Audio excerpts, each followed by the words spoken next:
नमस्कार दोस्तों। आज मैं आपके समक्ष आपका अपना भाई सरदार हरकिशन सिंह सूचना का अधिकार अधिनियम 2005 के विषय में आपको बताने के लिए आया हूं मित्रों। क्योंकि दोस्तों, सूचना का अधिकार अधिनियम 2005 देश के प्रत्येक नागरिक के लिए बहुत ज़्यादा आवश्यक है, क्योंकि इसके माध्यम से प्रत्येक नागरिक अपनी मूलभूत सुविधाओं को प्राप्त कर सकता है। अब दोस्तों, सूचना का अधिकार अधिनियम 2005 यानी कि आरटीआई एक्ट 2005, जिसके लिए लगभग 30 वर्षों तक जो सामाजिक कार्यकर्ता हैं, जो सोशल एक्टिविस्ट हैं या जो समाज के प्रति उसके उत्थान में रुचि रखते थे, उन्होंने 30 वर्षों तक संघर्ष जारी रखा। तब जाकर दोस्तों संसद में आरटीआई एक्ट 2005 पारित किया गया मित्रों। अब सूचना का अधिकार अधिनियम 2005 की आवश्यकता क्यों पड़ी, इसके विषय में आपको बताना बहुत ज्यादा जरूरी है। क्योंकि दोस्तों, मेरा एक मकसद है, एक सोशल एक्टिविस्ट होने के नाते मैं अपना यह कर्तव्य समझता हूं कि हर नागरिक हमारे देश का, चाहे वो किसी गांव का हो या किसी शहर का हो या कहीं का भी हो, वो जागरूक हो दोस्तों। वो किसी भी ऐसी मूलभूत सुविधाओं से वंचित ना हो जो उसको प्राप्त हो सकती हैं। हर वो रेमेडीज जो भारतीय संविधान ने मूलभूत सुविधाओं को प्राप्त करने के लिए दी हैं, वो उसे प्राप्त कर सके। उसे सशक्त बनाने के लिए मैं अपना यथासंभव प्रयास करता हूं मित्रों, ताकि हमारे देश का हर नागरिक,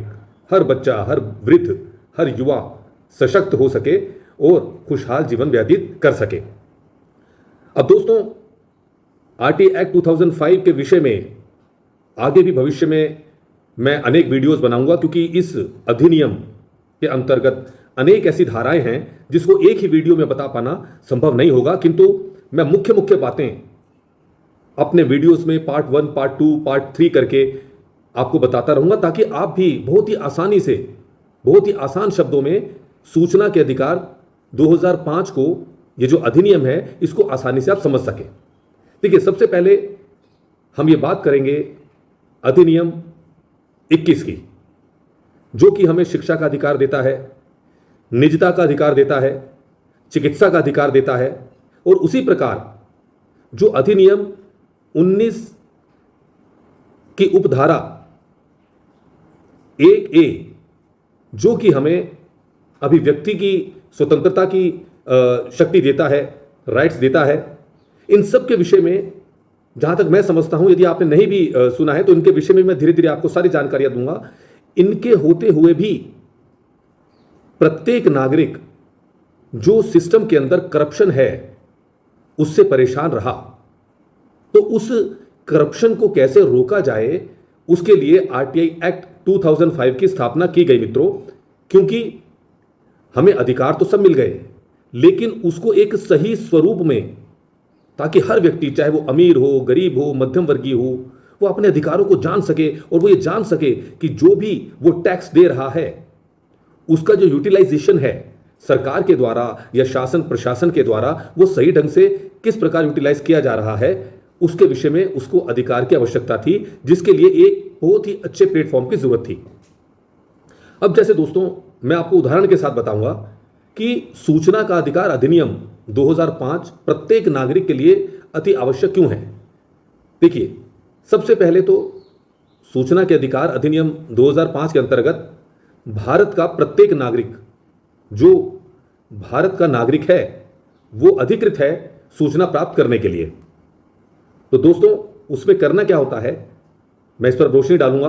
और बाकी जो इसकी छोटी छोटी और भी धाराएं हैं, उपधाराएं हैं, उनके विषय में भी आपको धीरे धीरे मैं अगली वीडियोस में बताऊंगा। तो दोस्तों, इसमें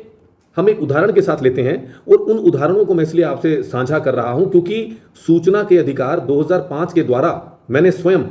अनेक विभागों के अंदर, चाहे वो पुलिस विभाग हो, चाहे वो नगर निगम विभाग हो, चाहे वो जिलाधिकारी कार्यालय हो, चाहे वो एमडीडीए हो, तो ऐसी अनेक विभाग हैं जिसमें मैंने स्वयं सूचना के अधिकार के द्वारा अनेक जगह पर ऐसे कार्य किए जिससे अनेक नागरिक परेशान थे कि उनको उनका अधिकार नहीं मिल पा रहा, उनको मूलभूत सुविधाएं नहीं मिल पा रही। तो मैं उसके भी आपको प्रैक्टिकली जो दस्तावेज मेरे पास संरक्षित हैं उनके आधार पर आपको मैं बताऊंगा कि किस प्रकार सूचना के अधिकार ने डेवलपमेंट दी, किस प्रकार सूचना अधिकार ने जो हमें चाहिए था, हमारे समाज को चाहिए था, हमारे आस पड़ोस में चाहिए था, वो किस प्रकार से हमने प्राप्त किया। तो दोस्तों इसमें एक सिंपल सा आज मैं एक उदाहरण देने जा रहा हूं आपको कि सूचना का अधिकार के अंतर्गत जैसे मान के चलिए हमें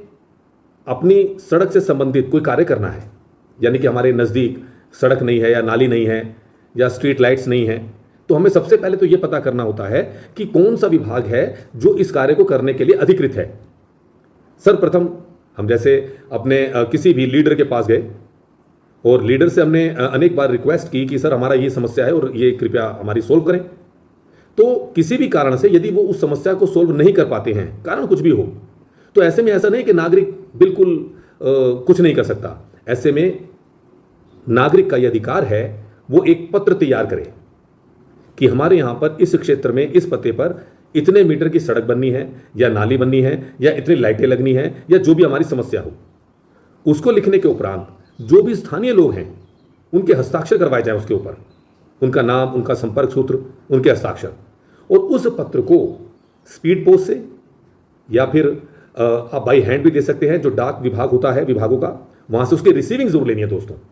देखिए, बिना रिसीविंग के आपको कभी कभी अनेक समस्याओं का सामना करना पड़ सकता है। तो आप जिस विभाग में जाओ अपनी समस्या को लेकर, उस पत्र को देने के बाद एक रिसीविंग आपको लेना अनिवार्य है। रिसीविंग के उपरांत आपको क्या करना है, बीच में यानी कि हफ्ते बाद, 15 दिन बाद या 20 दिन बाद आपको जाकर वहां पर विभाग में पता भी करना है कि हमने ये पत्र दिया था, इस पत्र पर क्या कार्रवाई हुई। और यदि आपको लगता है कि इस पर जो कार्रवाई है वो संतुष्टि प्राप्त करने वाली नहीं है, यानी कि संतुष्ट नहीं कर पा रहे, वो आपको ये बता रहे हैं कि भाई हाँ वो पत्र अभी हमने भेज दिया है, लेकिन आपको लग रहा है कि पता नहीं भेजा या नहीं भेजा, तो ऐसे में आप ठीक 30 दिन के बाद एक सूचना का अधिकार अधिनियम 2005 के अंतर्गत एक 10 रुपये का पोस्टल ऑर्डर लेकर के उस एक पत्र तैयार करें और उस पत्र में आप लिखें लोक सूचना अधिकारी जी को। हर विभाग के अंदर एक लोक सूचना अधिकारी नियुक्त किया गया होता है मित्रों। तो उनकी ये जिम्मेदारी होती है कि यदि उनके पास कोई सूचना के लिए आवेदन आया है तो उसका हमें प्रॉपर जवाब देना है। तो वो उसमें जो प्रोसेस होगा किस किस प्रकार से, मैं बिल्कुल आपको धीरे धीरे अगली वीडियोस में एक एक चीज़ बताऊंगा, पोस्टल ऑर्डर किस प्रकार भरना है या लेटर में क्या लिखना है। तो आपको क्या करना है कि उस पोस्टल ऑर्डर को लेकर 10 रुपये के जो पोस्ट ऑफिस से मिल जाता है, उसको उस पत्र के साथ जिसमें हमें सूचना मांगनी है, और सूचना में कुछ ज़्यादा लिखने की भी आवश्यकता नहीं है, और गहराई से मैं आगे और भी आपको बताऊंगा डीप स्टडी के विषय में, लेकिन अभी मैं आपको वर्बली बता रहा हूं जो हर इंसान आसान भाषा में समझ सके। उसमें सिर्फ एक प्रश्न ये लिखना है कि प्रिय लोक सूचना अधिकारी जी या श्रीमान लोक सूचना अधिकारी जी, विषय में आप लिख दें, जो भी विभाग हो उसको लिखने के बाद विषय में लिख दें कि सूचना का अधिकार अधिनियम 2005 के अंतर्गत आवेदन के संबंध में। अब उसमें आपने ये लिखना है कि इस पत्र में संलग्न पत्र पर कृपया निम्नलिखित जानकारी बिंदुवार प्रदान करने का कष्ट करें। यानी कि आपने जो पहले पत्र दिया था उसको उस नए फ्रेश पत्र के साथ आपने उसमें ये लिखना है कि संलग्न पत्र पर निम्नलिखित जानकारी बिंदुवार देने का कष्ट करें एवं इसकी सत्यापित प्रतियां आवेदक को उपलब्ध कराएं। और उसमें एक ही पॉइंट लिखना है दोस्तों, ज़्यादा पॉइंट्स के लिए मैं अभी इसलिए नहीं कहूँगा क्योंकि जो नए आवेदक होते हैं वो कंफ्यूज भी हो जाते हैं और इसमें काफ़ी कंफ्यूज किया भी जाता है मित्रों विभागों के द्वारा भी, लेकिन कोई दिक्कत वाली बात नहीं। उसमें आपको एक ही बात लिखनी है कि संलग्न पत्र जिस तारीख को आपने दिया था तब से लेकर के और जिस दिन आप वो आवेदन कर रहे हैं उस दिन तक की तारीख लिख करके ये लिख दें कि इसकी प्रतिदिन की प्रगति बताएं। ये लिख करके उसके नीचे पोस्टल ऑर्डर संख्या जो होती है वो आपको बताई जाएगी, उसके विषय में डिटेल्स देनी है और अपना पता बिल्कुल सही से लिखना है आपको और अपना संपर्क सूत्र लिखना है। और उसके नीचे आप ये भी लिख दें कि यदि सूचना आपके विभाग से संबंधित ना हो तो धारा 6(3) के अंतर्गत संबंधित विभाग को यह सूचना प्रेषित करें और उसकी एक प्रति आवेदनकर्ता को भी भेज दें।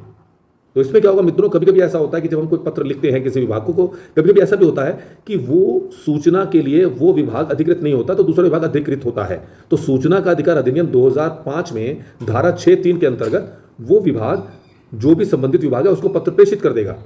कि ये सूचना आपके विभाग संबंधित है, तो आवेदक को आप सूचित करें। तो मित्रों इसमें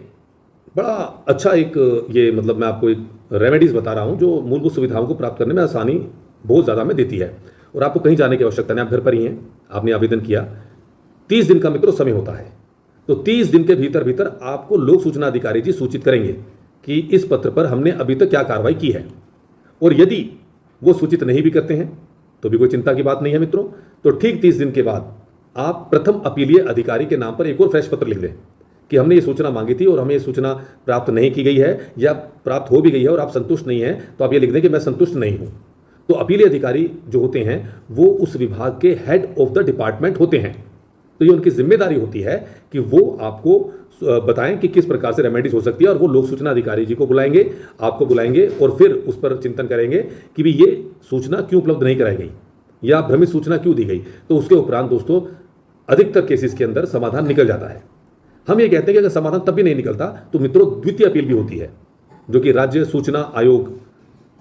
में हम कर सकते हैं द्वितीय अपील। तो उसमें दोस्तों हमारे जो जिन्हें हम कह सकते हैं न्यायाधीश महोदय, वो माननीय उच्च न्यायालय के रिटायर्ड न्यायाधीश महोदय भी होते हैं, तो उनके द्वारा इसका निस्तारण किया जाता है द्वितीय अपील का। तो दोस्तों उसमें किस प्रकार मैंने भी सफलता प्राप्त की है और हमारे गांव में, हमारे क्षेत्र में किस किस प्रकार से सफलताएं प्राप्त की हमने, और उसका किस प्रकार से सब नागरिक फायदा उठा रहे हैं, उसके वीडियोस भी मैं अपलोड करूंगा और दस्तावेजों के साथ मित्रों। तो मित्रों मैं यही कहना चाहूंगा कि सूचना का अधिकार अधिनियम 2005 को हमें जानना बहुत ज़्यादा ज़रूरी है। तो कुछ चीज़ें मैंने आज आपको बताई हैं और धीरे धीरे इसकी जो भी धाराएं हैं या उपधाराएं हैं उनके विषय में भी मैं आपको जानकारियां प्रेषित करूंगा मित्रों। तो मित्रों मैं यही कहना चाहूंगा कि सूचना का अधिकार अधिनियम 2005, जिसके लिए लगभग 30 वर्षों तक देश के अनेक समाज सेवियों ने संघर्ष किया है, और बहुत संघर्षों के बाद 2005 में संसद में इस अधिनियम को पारित किया गया। तो मुझे दोस्तों इस बात का गर्व है कि मैं उस सूचना का अधिकार अधिनियम 2005 को यूटिलाइज कर रहा हूं अपने क्षेत्र के लिए, क्योंकि इसी क्षेत्र में हमारा परिवार भी है, हमारे समाज के लोग भी हैं, और धीरे धीरे मेरे पास कई बहन भाइयों के पत्र आते हैं। इवन कि पौड़ी गढ़वाल से भी पत्र आया और हमारे आसपास के क्षेत्रों से काफ़ी पत्र ऐसे आते हैं। तो मैं उनका यथासंभव प्रयास करता हूँ और उनके समाधान होते हैं दोस्तों। तो दोस्तों आपने मेरी इस वीडियो को सुना है,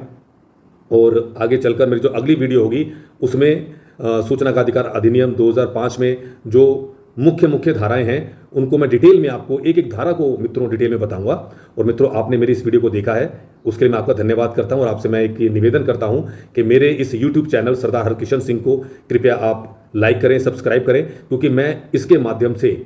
हर नागरिक को सशक्त बनाने के लिए प्रयासरत हूँ मित्रों। और आप इसको देखें, इसको समझें, और आपकी कोई भी क्वेरी है तो वो आप मुझे कमेंट में भेज सकते हैं मित्रों। तो एक भारतीय जीवन बीमा सलाहकार और एक सामाजिक कार्यकर्ता होने के नाते मैं इस प्रकार की वीडियोस आपके समक्ष लाता रहूँगा मित्रों। बस आपके लाइक सब्सक्राइब करने से दोस्तों मुझे बहुत उत्साह मिलता है। तो आपसे मेरी ये रिक्वेस्ट है कि सब्सक्राइब करें मेरे इस चैनल को और लाइक करें। Thank you so much. जय हिंद, जय भारत।